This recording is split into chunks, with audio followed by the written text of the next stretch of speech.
Hi my angels, it's Hailey Reese, and for today's video I thought that I would kind of throw it back to a video that you guys really enjoyed from when my channel was really just starting out, and it's a big chunk in my life, a very difficult time in my life, a time in my life where I learned a lot about what I would tolerate in relationships with people and with people in general, and a time when I really got to see my mom's true inner strength. That video that I'm referencing is my stalker broke into my house while I was home, and it was 1,000,000 trillion gazillion % the truth. I know that it sounded so crazy. I know that some people questioned the authenticity of the story.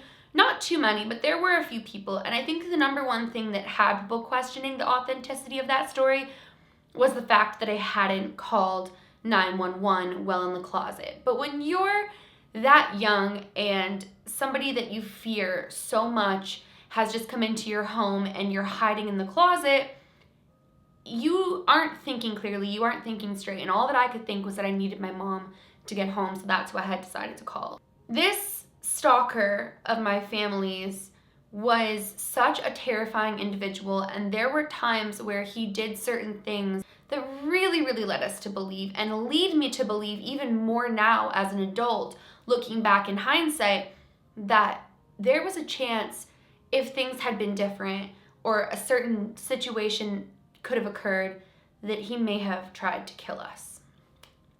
That's a really broad statement. That's a really huge statement, and it's not something that I take lightly in saying, but I figured I would film a video talking about it because so many of you guys have asked for a part 2 to that, but also I think it's really important and such an educational moment in general for anybody in a relationship with somebody who's abusive or manipulative or controlling or an alcoholic in this specific case. Not saying every alcoholic does these types of things, but it's really important to recognize the depths of people's attachments and how far some people are willing to go. So that's the video we're diving into today. I hope that you guys enjoy it and at the very least can hopefully learn something from it, or warning signs or red flags or things to look out for when dating a personality like this. But without further ado, let's just dive right on into this. I'm gonna try to stick to the point as much as possible and not get too sidetracked. If I sat here and told you guys every story to do with this man and his stalking tendencies and his abusive tactics, we would be here for a lifetime. I would have gray hair, again, by the time this story was done. So I'm just gonna do my best to share the key factors. And if you guys want an entire video outlining more to do with this, just let me know in the comments below. Before we get into this story though, I just very quickly want to remind you or let you know that I am uploading every single day for this month, not only here, but also on my vlog channel, which is linked at the very top of my description. So if you enjoy my content and you're not yet subscribed, I would love it if you would go ahead and click that subscribe button, because there's a lot of good stuff coming over the next month, and I'm excited. But let's get into this story. So for those of you who aren't familiar with my initial video that I filmed, there was a period in my life where my mom dated a man that was incredibly abusive. It started out being more of a verbal thing and had an association with alcohol. He suffered from alcoholism. He was an alcoholic, and when he drank and when he got drunk, he was not a nice drunk. He got really mean, hostile, violent, angry, nasty, just like all of the above. I would lose friends over it. Parents wouldn't allow their kids to come and have sleepovers or hang out at my house because of him. I had so many sleepless nights, staying up, listening, waiting for him to come home from the bar to make sure that my mom would be okay. It was a lot. And my poor mother was trapped in that cycle of a victim who is not only afraid to leave, but is manipulated into staying. Where she finally drew the line and left him was when he started getting really violent, when he would get drunk.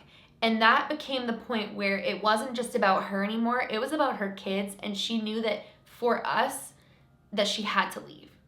But she was really afraid to leave for a couple of different reasons. So one of the first things that occurred that really terrified my mom and my grandma was one day my grandma and my mom were cleaning the house. My grandma actually used to be a phenomenal cleaner. Now she suffers from arthritis, so she doesn't do that anymore. But when I was a kid, my grandma would like come over to my house out of nowhere and just clean it top to bottom. She did such a nice job. Nobody cleans or cooks like a grandma. And they were downstairs in the cellar, and my grandma was organizing some things, and she got up on a ladder to like clean and organize the whole cellar, and they found a gun in the cellar. Now, neither of them wanted to touch it. My grandma called my mom down. They both looked at it. They couldn't tell if it was a real gun or what it was. They just knew that they didn't want to touch it. So that whole night, they didn't know what they were going to do with that gun. They just knew that that was so scary. And so the next day, they actually called a police officer to come and scope out this situation. Now, when the officer went down to the cellar to locate the gun, it was gone, which was really, really strange considering he hadn't been home when they had discovered it. So they didn't know how, like, it would have happened, like how he would have got rid of it that quickly. But they sat down and they made a statement with the officer, and they described the gun, and he said from what they were explaining, the gun was probably fake or like not an actual gun, like a different type of gun. So that kind of reassured them, but at the same time, this gun was missing. They searched the house top to bottom and nobody could find it. But the officer said that he believed that the gun was probably not real. And after interviewing him, there was nothing that they could do because there was no evidence of that being found.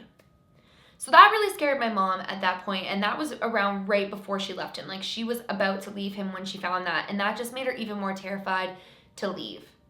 When she finally left him, that's when he became just terrifying. He would get drunk every single night. Like, when I say drunk, you guys, I'm not talking like, oh, had a little bit too much to drink. Like, I'm talking wasted. And like I said, when he would get wasted, he would get really, really, really violent. Like, really violent, really angry. Him and alcohol did not mix well. And there's certain people that just don't mix well with alcohol. They get angry or they get sad, or, you know, it doesn't mix well with them. And he was just one of those people. And every night he would show up at our door and start banging on the door to be let in, screaming, yelling, like we had to call the police so many times. We would know that at night, like, we had to shut all the lights off. We would all be in the same room, and we would basically hide from him. We had like so many locks on our doors. Like, we were just really, really, really afraid of him. Now, where it starts to get really creepy and like where it's actually validated, like, I mean, the gun thing was so scary. Like, when I think about that, that's so scary. But the fact that they said they don't believe the gun was real based off of the description of it, and also the fact they never found it to verify it, this just gets so scary to me. So around this time, we were still living in the home that my mom had kicked him out of, and he was no longer able to live in it. We would later lose that home because he drained her bank accounts when they separated. He like emptied the bank account completely out, and she was left with no money. And because she had him joint on the account, there was nothing that they could do about it. So basically we were still living in this specific home, and I was on a lot of sports teams. My sister was on a lot of sports teams, and so were our cousins and friends. For some reason, everywhere that we would go, he started showing up. And it was so weird, the places that he would show up. Like, cities over at a game that wasn't even mine, that he couldn't have checked his schedule for. He's showing up there wasted, screaming, yelling, just so scary. We could not figure out how on earth he was doing it. Just every single place that we were going, he was showing up there. He was showing up there. And it was getting to a point where we were terrified. Until one day my mom was driving on the highway, and all of a sudden he appears behind her out of nowhere. There was just no way. Like, he didn't follow her. It's not like he was watching and he followed her. She would make several stops, he wouldn't be there, and all of a sudden he would be there. He started driving so carelessly that he began to attempt to knock her off the road. Like, he wasn't hitting her car, but he was swerving in a way that she felt very attacked. She felt very threatened, and she just couldn't deal with it anymore. So she went to the police station, and when she got to the police station, she told them basically, like, I have no idea how he keeps finding me. It's places that you should not be able to find somebody, like in the center of a highway where you've been driving around all day and nobody's been following you, and all of a sudden he's there. And it was just too many times to be a coincidence. So the officers took my mom's car, and they basically did an entire search of her car, and they found that her car was bugged and tracked. So he had inserted a bug and a tracker in my mom's car to know where she was at all times, which was so freaky. Then it gets even scarier. So one day my mom's in her bedroom, and as you guys know from my previous video, that one time I was home alone, he broke into the house. And I said in that video, one of the scariest parts was we didn't know how many times he'd done that prior. Like, we had no idea how many times he'd been in. When he came into the home, you guys, it was literally as though he had a routine. He knew to check the computer. He knew to pass by my room, my sister's room, go in, look through the drawers, skim through the phone log. Like, he knew what he was doing. And one day my mom was laying in bed, and she called her one really good friend. And my mom's talking to her on the phone, and they're just talking and talking and talking. And then my mom starts to say that she met somebody that was really cute and really sweet, and she's considering going out with him, but she's not sure because she's so emotionally traumatized from this previous relationship. Not even 2 minutes later, he starts blowing up her phone, saying that how dare she start dating somebody else, that's disgusting, calling her all these names, saying he's gonna come after her, come after him, just like all this crazy stuff. And she's sitting there thinking, how did he just figure that out? Like, how did I just verbally say it and now he's blowing up my phone? So then she started to test out the theory, and she would talk about certain things while in her room, and he would either react to those things or show up at those places. Like, for an example, if she said, I'm gonna go to Walmart and I'm gonna pick up groceries, yeah, I'm gonna be there around 4 o'clock, all of a sudden he was there around 4 o'clock.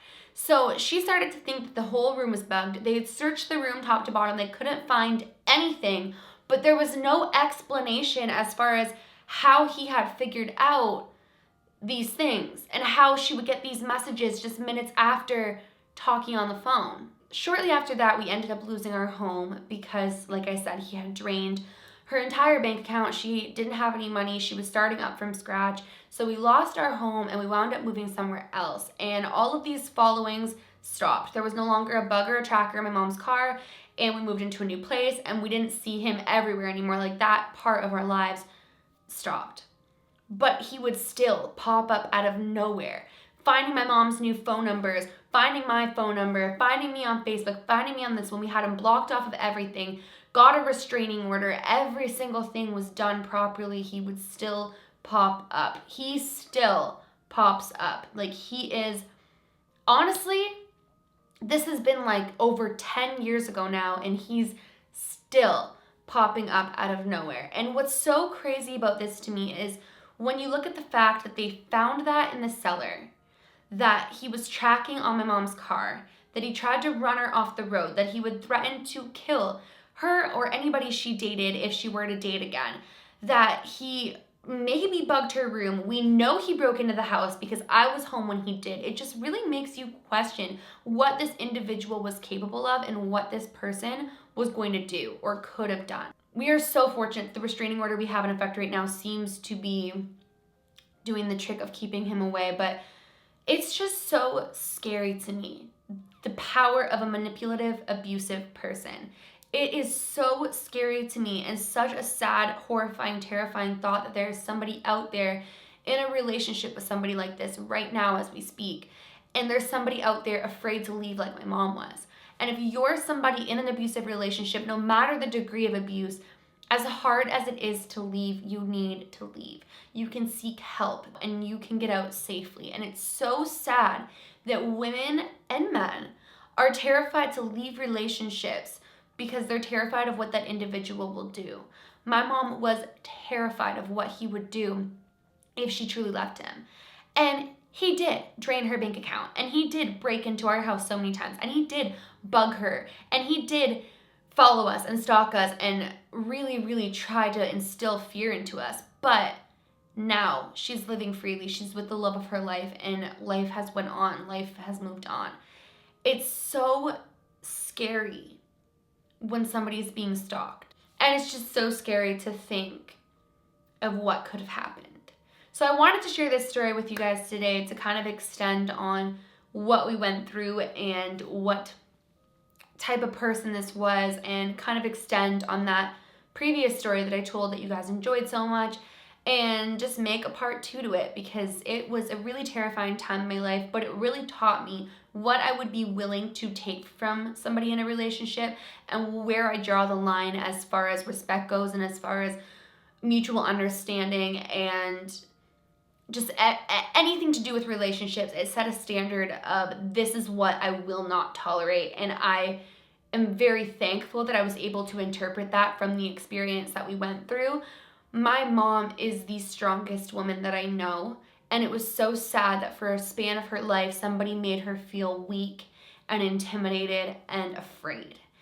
But all I can say is I'm so thankful that she was able to come out the other side for the better and able to be a survivor of abuse. Well, you guys, that is it for today's story of my family's crazy stalker. I hope that you guys enjoyed it. Never, ever, ever tolerate anybody treating you like you are less than, because you are worthy of all the love and respect in the world, and nobody should ever make you feel otherwise. I really hope that you guys enjoyed today's video. If you're new to my channel or you are just not yet subscribed, please go ahead and click that subscribe button. I'm uploading every single day until the new year, so let's end 2018 together. I would love for you to join the Reese's Pieces family before the end of the new year, or the end of the year, not the end of the new year, and spend this holiday season here with me. Please give this video a big thumbs up for my mama's strength, and that is it for today's video.